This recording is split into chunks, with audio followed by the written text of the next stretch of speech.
Hello friends, स्वागत है आपका सिविल मंत्रा प्लेटफॉर्म पर। साथियों, मैं पूर्ण प्रकाश। आज आप सभी साथियों का एग्जाम आने वाला है और साथियों उसी के लिए साथियों मैं एक तैयारी रख रहा हूँ आप सभी के लिए, और छोटी छोटी चीज़ें बताते जा रहा हूँ ताकि आपको एग्जाम में और हेल्प हो सके। तो साथियों, मैंने एक चीज़ स्टार्ट किया ताकि आपको सिलेबस का ओवरव्यू मिल जाए, सिलेबस के बारे में आपको पता चल जाए कि आपको पढ़ना क्या है, क्या चीज़ें हैं, ठीक है, और कहाँ कहाँ पे आपको ध्यान देना है। यदि आपको एक बार सिलेबस पता होता है ना साथियों, तो आप क्या करोगे, कोई भी वीडियो देखोगे तो पता चल जाएगा कि हाँ, यह सिलेबस में है, ये मुझे देखना है या फिर ये टॉपिक मुझे पढ़ना है। यदि आपको सिलेबस नहीं पता होता और पता चला वही टॉपिक आपको बगल वीडियो में रिकमेंडेड आ रहा है बट आप नहीं देख पा रहे हो, तो साथियों आपको प्रॉब्लम हो जाती है और वीडियो ढूंढते ढूंढते आप उसमें इंपॉर्टेंट छांटते हो, ये छांटते हो, वो छांटते हो, और आप परेशान हो जाते हो। उससे अच्छा है कि यदि आपको सारे सिलेबस पता है तो आप वन बाय वन पढ़ते चले जाते हो और एक स्टोरी के जैसा आपको सारी सब्जेक्ट समझ में आ जाता है। तो साथियों, आज जो मैं सब्जेक्ट की बात करने वाला हूँ वो हमारा है कॉन्स्टिट्यूशन ऑफ इंडिया। जी हाँ साथियों, ये कि बिल्कुल अच्छा सब्जेक्ट है यदि आपको अच्छे से समझा में आए तो, या फिर आपको अच्छे से समझाया जाए तो। और बेहद चीज़ में मुश्किल चीज़ ये है कि साथियों यूट्यूब पे इसके कंटेंट सही जगह पे एक प्लेटफॉर्म पर नहीं मिल पाते हैं, इसलिए आपको पढ़ने में प्रॉब्लम होती है और बैक आ जाती है। तो दिक्कत क्यों आती है बैक की, वो साथी मैं बताऊंगा, और बच्चे क्यों इसको ध्यान से पढ़ते नहीं वो भी मैं साथी यहाँ पे बताने वाला हूँ। ठीक है, तो हमारा जो सब्जेक्ट है वो कॉन्स्टिट्यूशन ऑफ इंडिया का है, और जिसका सब्जेक्ट कोड है साथियों BNC 501 और BNC 601 है साथियों, जो बिल्कुल लेटेस्ट सिलेबस है। और ये साथियों जो थर्ड ईयर के स्टूडेंट है ना, उनके लिए कॉमन सब्जेक्ट है। किसके? थर्ड ईयर के लिए कॉमन सब्जेक्ट है, सभी ब्रांच, चाहे सिविल हो, चाहे मैकेनिकल, चाहे इलेक्ट्रिकल, चाहे अदर कोर्स बीटेक के छोड़ के अगर कोई और BBA भी हैं तो भी उनके भी ये सब्जेक्ट कॉमन है। तो इसलिए साथियों आपको पढ़ना जरूरी है और अच्छे से पढ़िए ताकि आप अच्छे से स्कोर कर पाइए, क्योंकि ये सब्जेक्ट स्कोरिंग के लिए बहुत बढ़िया रहता है। ठीक है, तो आइए चलिए बात करते हैं थोड़ा सा आगे। और आगे बढ़ने से पहले साथियों मैं बात करना चाहूँगा कि साथियों यदि आप इस सब्जेक्ट को पढ़ना चाहते हो और डिटेल में पढ़ना चाहते हो ताकि आपको कोई टॉपिक छूटे ना और अच्छे से मार्क स्कोर कर पाओ बिना बैक के साथियों, तो अभी आपको नीचे इस कोर्स का या फिर कहीं इस सब्जेक्ट का लिंक दिया गया, आप वहाँ से जाके इनरोल कर सकते हो। और साथियों खास बात यह है कि आपको यहाँ पे फ्लैट 200 का डिस्काउंट चल रहा है। अभी आप जाओगे लिंक पर क्लिक करोगे साथियों तो आपका सब्जेक्ट कोड दिखेगा 499 का। बट यदि आप जैसे वहाँ पे कूपन कोड है साथियों स्पेशल 200 का, मतलब आप जो हमारे यूट्यूब के पहले ही हमारे सब्सक्राइबर हो, तो आपको क्या करना होगा, आप जाइएगा वहाँ पे ये कूपन कोड अप्लाई करिएगा साथियों, तो आपको 200 का डिस्काउंट मिल जाएगा और आपको जो सब्जेक्ट है साथियों वो आएगा सिर्फ 299 का साथियों। ये बिल्कुल बेस्ट ऑफर है साथियों, जो आपको कहीं और प्लेटफॉर्म पर नहीं मिलेगा। इससे क्या होगा साथियों, आपको यहाँ पे जो डिटेल वीडियो है वो आपको मिल जाएंगे। ठीक है, डिटेल्ड वीडियो मिलेगा, कंसेप्चुअल मतलब एक लगातार वीडियो मिलेगा, और आपको PDF नोट्स मिल जाएंगे, आप वहाँ से पढ़ सकते हो। ठीक है, जल्दबाजी में हो, आपका एग्जाम रिव्यू करना है तो आप PDF नोट से पढ़ पाओगे। लेक्चर को डाउनलोड कर सकते हो साथियों। ठीक है, यदि आप चाहते हो तो PC पे डाउनलोड, PC पे देखना, लैपटॉप है आपके पास, लैपटॉप पे भी देख सकते हो। मेन चीज़ ये है कि आपको स्ट्रक्चर्ड वे में सारे सब्जेक्ट मिल जाएंगे, कंटेंट मिल जाएगा ना, तो आपका टाइम बचेगा, आपका एफर्ट बचेगा, और साथ में आपका एग्जाम में बेटर स्कोर होगा साथियों। तो जब 299 का होगा साथियों तो आपको ये सब्जेक्ट 299 मिलेगा पर सब्जेक्ट साथियों। मैं ये बताऊंगा, यदि आप जाते हो हमारे वेबसाइट पे, वहाँ पे जो लिंक दिया गया वहाँ पे साथियों आपको सारे सब्जेक्ट 299 पे मिल रहे हैं, अभी डिस्काउंट चल रहा है। तो आप जो भी सब्जेक्ट हो आपके इस सेमेस्टर में आप वहाँ पे इनरोल कर सकते हो और बेहतर से बेहतर आप लाभ उठा सकते हो। ठीक है, तो अब ध्यान दीजिएगा साथियों, मैं बताता हूँ इसका मार्क्स कितना है, कितना वेटेज है और आपको क्या मिलने वाला है। ठीक है, तो यहाँ पे साथियों बच्चे यहाँ पे मार्क खा जाते हैं। जैसे आप यहाँ पे देखते हो ना, नॉन क्रेडिट NCA देखते हो तो कहते हैं ये नॉन क्रेडिट है, यहाँ पे मुझे कोई फ़ायदा होने वाला नहीं है। बट साथियों मैं बता दूँ, बहुत सारे स्टूडेंट इसमें ही बैक लेके चले आते हैं क्योंकि वो ध्यान नहीं देते हैं और स्कोर अच्छा भी नहीं कर पाते हैं इसके कारण। तो यहाँ पे ध्यान दीजिएगा, ये जो सब्जेक्ट है ना साथियों, यहाँ पे देखिए सिर्फ आपको 2 ही लेक्चर हैं, वीक में कितने, 2 लेक्चर हैं, तो ये भी ध्यान देना है, और ज़्यादा आपको टाइम भी नहीं दिया जाता है, तो यहाँ पे बच्चे पढ़ते भी कम हैं। तो आप पढ़ेंगे तो आपको बेटर स्कोर मिलेगा साथियों। यहाँ पे देखिए 70 मार्क्स का आपका इंटरनल एग्जाम होगा, कितना, 70 मार्क्स का। तो आप यहाँ पे देख पाएंगे साथियों, इसका भी जो इंटरनल एग्जाम होगा वो आपका टोटल 100 मार्क्स होगा और 70 मार्क्स आपका इंटरनल या फिर कहें इंड सेमेस्टर एग्जाम आपका होगा। टोटल आप ऐड करोगे तो अभी आपका आएगा 100 मार्क्स का ही साथियों। ये भी एग्जाम होने वाला है और इसका बैक क्लियर करना बहुत मुश्किल होता है साथियों, और एक बार निकल जाए तो क्या बात है, क्योंकि AKTO पहले से बैक देने में बहुत ही एक्सपर्ट है। तो आप बैक ना लें, ये अच्छी बात है। यदि आप पढ़ के जाएंगे अच्छी जगह से तो आपको बैक नहीं आएगा। इसलिए साथियों मैं आपका सिलेबस बता रहा हूँ यहाँ पे क्या आपको पढ़ना है यहाँ पे। तो पहला हमारा जो यूनिट 1 होता है वो आपको थोड़ा सा बेसिक स्ट्रक्चर बताता है आपका इंडियन कॉन्स्टिट्यूशन का। सिलेबस आपको काफ़ी ज़्यादा लंबा देखने को मिलेगा, बट मैं ये कहूँगा कि सबसे ज़्यादा क्वेश्चन भी इसी यूनिट से बनते हैं जहाँ पे आपको सिलेबस ज़्यादा मिल रहा है। ठीक है, क्योंकि यहाँ पे साथियों क्या होता है, इनको टॉपिक ज़्यादा मिल जाते हैं क्वेश्चन को बांधने का, क्वेश्चन को बाइंड अप लेने का, ठीक है, कंसिडर करने का।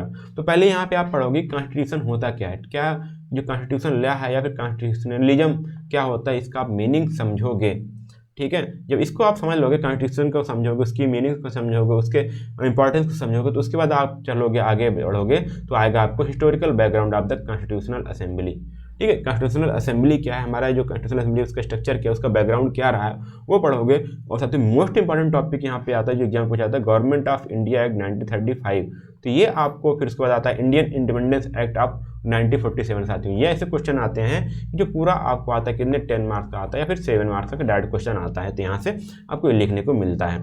Enforcement of the constitution, constitution कैसे इन्फोर्समेंट किया जाता है, कैसे उसको लॉ को इम्प्लीमेंट किया जाता है। फिर Indian constitution and it's silent feature, जो हमारा इंडियन का कॉन्स्टिट्यूशन है उसके साइलेंट फीचर्स कौन कौन से हैं, ठीक है, वो आप यहाँ पे साइलेंट फीचर जो हैं उसको आपको पढ़ेगा, क्योंकि एग्जाम में पूछ लेता है कि इंडियन कॉन्स्टिट्यूशन के साइलेंट फीचर्स कौन कौन से हैं, तो आपको लिखने होते हैं। द प्रीएम्बल ऑफ कॉन्स्टिट्यूशन, ये आपको रटा रटाया याद होना चाहिए, और फंडामेंटल राइट्स आपको याद रटा रटाया होना चाहिए, ठीक है, क्योंकि प्रीएम्बल कुछ एक पेज का है, वो आपको दे देता है 2 मार्क्स में, आपको what is the preambles of the constitution, Indian constitution, तो आपको पूरा वन बाय वन आपको लिखना होता है। यदि आपको 7 मार्क्स पूछ लिया जाता है तो जो उसके जो वर्ड्स हैं ना उसको भी आपको एक्सप्लेन करना होता है, इसका मीनिंग क्या है, ठीक। फिर आप फंडामेंटल राइट होता है, फंडामेंटल ड्यूटीज हैं, डायरेक्टिव डीपीएसपी जिसको बोलते हैं directive principle of state policy, parliament system, federal system, centre state relation, ये साथी उतना जो टॉपिक उतना इंपॉर्टेंट नहीं रखता है, बट ये फेडरल सिस्टम जो है, पार्लियामेंट सिस्टम में जो है, डीपीएसपी है जो directive principle of state policy, ये भी सारे इंपॉर्टेंट हैं, ये आपको पढ़ने हैं, करना कुछ नहीं साथियों, आपको बस लगा लेना, सुनते रहना, अपना काम करते रहना है।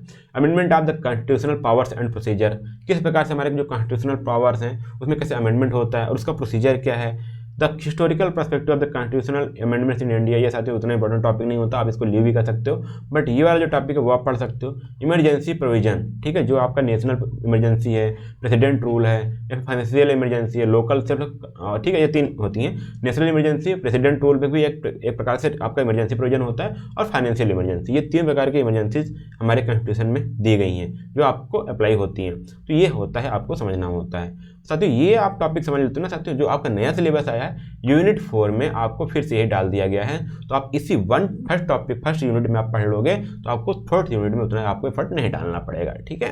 फिर उसके बाद आता है लोकल सेल्फ गवर्नमेंट या फिर कॉन्स्टिट्यूशनल स्कीम इन इंडिया, ये भी उतना इंपॉर्टेंट नहीं है, बट इसमें जो इंपॉर्टेंट मैंने बताया वो है आपका ये एक्ट है 1935 एक्ट, 1947 एक्ट, आपका ये हो गया प्रीएम्बल ऑफ कॉन्स्टिट्यूशन हो गया, फंडामेंटल राइट हो गया, फंडामेंटल ड्यूटीज होगी, डीपीएसपी आता है साथियों, ये आपको आता होना चाहिए, और ये इमरजेंसी प्रोविजन है साथियों, ये आपको याद होनी चाहिए, और ये बिल्कुल रटाई होनी चाहिए। इस यूनिट 1 से आपको इतने क्वेश्चन, आपको मेन क्वेश्चन बन सकते हैं साथियों, ठीक है। तो ये साथियों था, यदि आप अभी हमारे व्हाट्सएप ग्रुप से नहीं जुड़े हैं तो आप नीचे डिस्क्रिप्शन बॉक्स में लिंक दिया गया जो आपके 3rd ईयर के स्टूडेंट के लिए है, तो आप स्पेशली वहाँ पे ज्वाइन कर सकते हो ताकि आने वाली फर्दर इन्फॉर्मेशन वहाँ पे मैं शेयर कर सकूँ, ठीक है।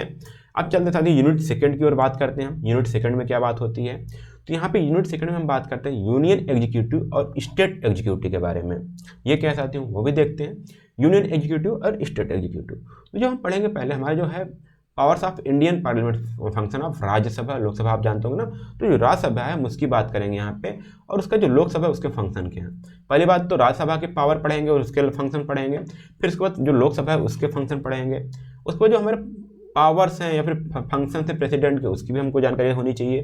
Comparison of powers of Indian president with US president, US state का जो हमारे प्रेसिडेंट, यूएस स्टेट के जो हमारे प्रेसिडेंट है और इंडियन प्रेसिडेंट के अंदर क्या क्या पावर है या क्या कंपेरिजन है उसकी हम कंपेरिजन करेंगे, ठीक है। और powers of function of the prime minister, prime minister के क्या पावर्स एंड फंक्शंस हैं। जुडिशरी क्या होती है, the independence of the supreme court क्या है, इसका मतलब क्या होता है साथियों। ये ऐसे सब्जेक्ट है ना, आपको यदि आप कॉन्स्टिट्यूशन को इस बारे में नहीं जानते तो यहाँ पे आप जानोगे, अपने सेल्फ नॉलेज के लिए जानिए, अपने हक के लिए जानिए, वो चीज़ आप समझिए, और एग्जाम के लिए तो आप जानोगे ही, ठीक है।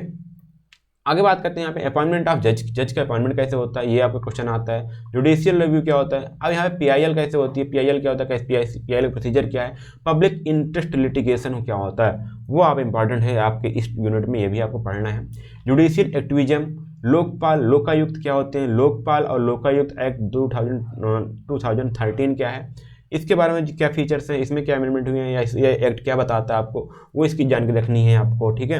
State executive powers and function of governors, ठीक है। स्टेट एग्जीक्यूटिव में जो हमारे स्टेट एग्जीक्यूटिव होते हैं उनके पावर्स एंड फंक्शन क्या हैं, गवर्नर्स के पावर एंड फंक्शन क्या हैं, चीफ मिनिस्टर के पावर्स एंड फंक्शंस क्या होते हैं, स्टेट जो कैबिनेट है उसके पावर एंड फंक्शंस क्या हैं, ठीक है, फंक्शंस ऑफ जो स्टेट लेजिस्लेचर है उसके पावर्स क्या होते हैं, हाई कोर्ट और सबऑर्डिनेट कोर्ट्स के क्या पावर्स हैं, क्या फंक्शन है।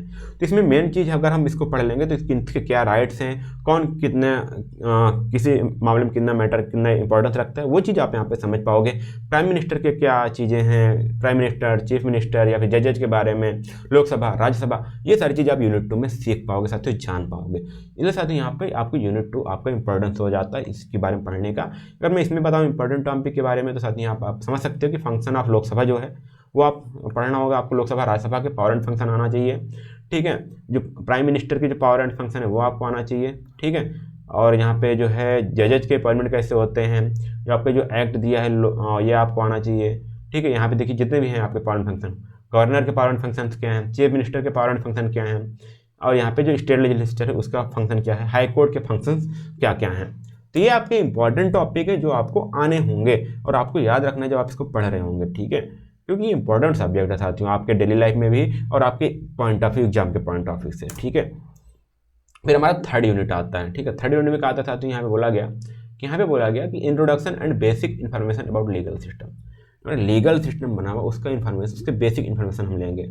जैसे यहाँ पे बात किया पहले लीगल सिस्टम में क्या हमारा जो सोर्सेस ऑफ लॉ है और जो कोर्ट स्ट्रक्चर है वो क्या है, जो इनेक्टेड लॉ हैं, कुछ ऐसे लॉ हैं साथियों जो दूसरे कंट्री से लाए गए हैं, तो जो इनेक्टेड लॉ हैं वो कौन कौन से हैं और उनमें क्या क्या चीज़ें हैं, ठीक है। जैसे act of parliament are primary legislation, common law और केस लॉ क्या होता है, principle taken from decision of जजेज, कॉन्स्टिट्यूशन बाइंडिंग लीगल रूल्स, ये आपको पढ़ने हैं। The court system in India and foreign countries, जैसे हमारे जो इंडिया का कोर्ट सिस्टम है और जो फॉरेन कोर्ट्रीज है, फॉरेन के जो कोर्ट्स हैं उसमें क्या डिफरेंस है, क्या सिस्टम है। जैसे हमारा डिस्ट्रिक्ट कोर्ट हो गया, डिस्ट्रिक्ट कंज्यूमर फोरम हो गया, ट्रिब्यूनल्स हो गया, हाई कोर्ट्स हो गए, सुप्रीम कोर्ट हो गए, तो इनके बारे में हम यहाँ पे जानेंगे साथियों। यहाँ पे हमने जजेज के बारे में जाना था, ठीक है। यहाँ पे उसका हम हाई कोर्ट के जो स्ट्रक्चर है, जो हमारे जुडिशियल रिव्यू है उसके बारे में स्ट्रक्चर को हम समझेंगे। आर्बिट्रेशन क्या होता है साथियों वो हम यहाँ पे देखेंगे, आर्बिट्रेशन पावर क्या होती है, ये इंपॉर्टेंट टॉपिक होता है साथियों इस यूनिट का। इस वाले यूनिट का ये आर्बिट्रेशन बोलूँगा मैं, और यहाँ पे जो कोर्ट सिस्टम है इंडिया का वो हम बात करेंगे, ठीक है। ये इतना तो आपको आना चाहिए, और इनेक्टेड लॉ जो है वो आपको यहाँ पे ध्यान देना होगा, ठीक है। एंड और बात करूँ यहाँ पे तो parties who are in dispute can agree, चलिए उसी की बात है। फिर यहाँ पे हम इस आर्बिट्रेशन में भी आता है, ठीक है, इतना टॉपिक। फिर हमारा आता है contract law, tort law and law at work place. तो ये जो तीनों है ना साथियों ये आपके 2 मार्क्स में पूछे जाते हैं। कॉन्ट्रैक्ट लॉ क्या है, टॉर्ट लॉ क्या है, बताया तो ज़्यादा है यहाँ पे, वीडियो आप कंटेंट देखोगे बहुत ज़्यादा आपको बताया गया है, ठीक है। आप जाइएगा कोर्स में एनरोल करिएगा, बहुत से ज़्यादा यहाँ पे आपको बताए गए हैं, तो आप ये ध्यान दीजिएगा, ठीक है। तो ये सारी चीज़ें आपको पढ़ने हैं, पढ़ के जाइएगा, अच्छे से मार्क्स स्कोर करिएगा। और साथ ही यदि आपने अभी तक हमारा ऐप डाउनलोड नहीं किया तो ऐप डाउनलोड कर लीजिएगा साथियों। जैसे मैंने बता रहा हूँ वहाँ पे बहुत सारे फीचर्स आपको मिलने वाले हैं, ठीक है। आप हमसे चैट भी कर सकते हो, कोई भी डाउट होता है तो हम मुझसे बात कर सकते हो। वहाँ पे आपको लेटेस्ट सिलेबस मिलेगा। ऐप पर आएंगे तो आपको सभी सब्जेक्ट मिल जाएंगे जो आपके सेमेस्टर में आपको हेल्पफुल होने वाले हैं। वीडियोज़ को ऑफलाइन डाउनलोड कर सकते हो और PDF को भी एक्सेस कर सकते हो, ठीक है, विद इन द ऐप। और आप यदि आप चाहते हो कि आप लैपटॉप पे पढ़ पाओ तो आप लॉगिन करके हमारे यूनिक सीरीज.in का वेबसाइट है साथियों, उस पर आप जाके लॉगिन करोगे, वहाँ से आप बड़े स्क्रीन पर भी आप एक्सेस कर सकते हो, ठीक है। इसलिए आप भी डाउनलोड करिएगा, अपने दोस्तों को भी रिकमेंड करिए कि वो जा करके सिविल मंत्रा प्ले स्टोर से जाकर सिविल मंत्रा का ऐप डाउनलोड कर लें। चलिए थोड़ा सा आगे चलते हैं, तो आप यूनिट 4 की बात करेंगे। जो आपका ये अपडेटेड सिलेबस है उसमें ये आपका यूनिट 4 आया हुआ है। किसमें, अपडेटेड सिलेबस जो आया है, ठीक है, ये चेंज हो गया है। पुराने सिलेबस तो सेम थे, बट यूनिट 4 का जो न्यू सिलेबस आया बिल्कुल तरह से चेंज है। यहाँ पे उन्होंने रखा इलेक्शन प्रोविजन और इमरजेंसी प्रोविजन और अमेंडमेंट ऑफ द कॉन्स्टिट्यूशन। तो साथ ज़्यादा है नहीं इसमें, साथ जो आपको नया पढ़ना होगा वो आपको पढ़ना होगा इलेक्शन प्रोविजन के बारे में बस, क्योंकि इमरजेंसी प्रोविजन हमने यूनिट 1 में पढ़ लिया है। अमेंडमेंट ऑफ कॉन्स्टिट्यूशन ये भी हमने यूनिट 1 और यूनिट 2 में देख लिया था, ठीक है। थोड़ा बहुत जो था हमने यूनिट 1 यूनिट 2 में देख लिया है, तो आपको उतना यहाँ पे फोकस नहीं करना है यदि आप स्टार्टिंग से आप देखते आए हुए होंगे तो, ठीक है। तो यहाँ पे आपको क्या देखना है, इलेक्शन कमीशन ऑफ इंडिया, इसका कंपोजिशन क्या है, पावर्स क्या है, फंक्शन क्या है, और इसका जो इलेक्टोरल प्रोसेस क्या है वो क्या होता है, ठीक, कैसे इलेक्शन होता है इंडिया में। तो ये आप यहाँ से समझ पाओगे कि हमारा जो इलेक्शन का प्रोविजन है वो आप कैसे समझ क्या होता है। तो एक्चुअली तो आप जानते हो चुनाव होते हैं, ठीक है, इलेक्शन होते हैं, किस में क्या रोल होता है वो आप यहाँ पे जान पाओगे, ठीक है। और बात करें तो यहाँ पे टाइप्स ऑफ इमरजेंसी, जैसे मैंने बताया वहाँ पे तीन थे, नेशनल इमरजेंसी, प्रेसिडेंट रूल और फाइनेंशियल इमरजेंसी। तो वही यहाँ पे है, ग्राउंड प्रोसीजर क्या है उसका, ड्यूरेशन कितने टाइम तक हो सकता है और उसमें इफेक्ट क्या क्या हो सकते हैं, तो कुछ वहाँ पढ़े थे और उसके इफेक्ट यहाँ पे हम थोड़ा सा जान पाएंगे।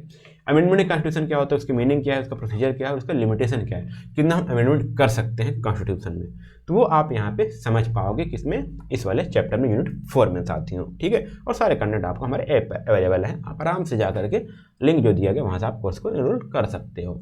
अब बात करते साथियों यूनिट 5 की बात है। यूनिट 5 क्या वो हम बात करते हैं यहाँ पे, तो यहाँ पे हम बात करें थोड़ा सा बिजनेस के पर्सपेक्टिव में, ठीक है, जो हमारा बिजनेस के लीगल एस्पेक्ट है उसके बारे में हम जान पाएंगे। ये क्यों जरूरी है साथियों, आप एक इंजीनियर्स हो, आप इंजीनियरिंग करो या फिर आप इंजीनियरिंग स्टूडेंट हो, तो आगे चल के आपको स्टार्टअप कर सकते हो या कोई आप फर्म में ज्वाइन करते हो, तो कुछ आपको थोड़ा भी आप लीगल जानकारी होगी तो आप एक स्ट्रक्चर वे में अपने आप को लीगल एस्पेक्ट को अपने स्टार्टअप को एक स्ट्रक्चर वे में आगे बढ़ा पाओगे। इसलिए साथियों ये आपका यहाँ ऐड किया गया, ये भी देखिए बिल्कुल इंपॉर्टेंट चैप्टर। यदि आप ये आगे चल के आप यदि मैनेजमेंट करते हो तब भी ये सारी चीज़ मिलेंगी पढ़ने को, बट आप यही पढ़े रहोगे ना आसान रहेगा। तो business organisation and e governance में क्या होता है, देखिए यहाँ पे पढ़ोगे सोल ट्रेडर्स, पार्टनरशिप, ठीक है, सोल ट्रेडर्स क्या होता है, पार्टनरशिप क्या होता है, कंपनीज क्या है, द कंपनीज एक्ट क्या होता है, इंट्रोडक्शन फॉर्मेशन ऑफ कंपनी वो हम पढ़ेंगे, मेमोरेंडम ऑफ एसोसिएशन क्या होता है, एमओए क्या होता है और एमओयू क्या कैसे साइन होता है, वो कंपनी के लीगल ये डॉक्यूमेंट्स होते हैं साथियों। जब आप कंपनी रजिस्टर्ड होती है, जब आप फर्म रजिस्टर्ड होती है तो यह सारी चीज़ लगती हैं। ठीक है, देखिए हम बोला ना फॉर्मेशन ऑफ कंपनी कैसे फार्म होती है, तो उसमें आपका लगता है memorandum of association, article of association लगता है। ठीक है, यहाँ प्रोस्पेक्टस क्या है, शेयर्स क्या होते हैं, डिवेंचर्स क्या होते हैं, डायरेक्टर्स का क्या रोल होता है, जनरल मीटिंग क्या होती है, बोर्ड मीटिंग क्या होती है, उसकी प्रोसीडिंग्स कैसे होती हैं। तो ये साथियों आपका ये लीगल एस्पेक्ट होता है हमारे सभी किसका, यहाँ पे आपका फर्म का, कंपनी का या ऑर्गेनाइजेशन का। फिर उसके बाद आपका ऑडिटर आता है, रेटिंग जो होती है, ये किसी कंपनी को आपको वाइंड अप करना, मतलब कि आपको उसको खत्म करना तो कैसे वाइंड अप होगा, इतना आपका क्या है कंपनी के बारे में था। उसके बाद आता है ई गवर्नेंस के बारे में, थोड़ा सा जो आजकल गवर्नेंस है हमारी ई गवर्नेंस डिजिटलाइज कैसे हो रही है उसके बारे में। तो यहाँ पे पढ़ेंगे आप e governance and role of engineers in e governance साथियों।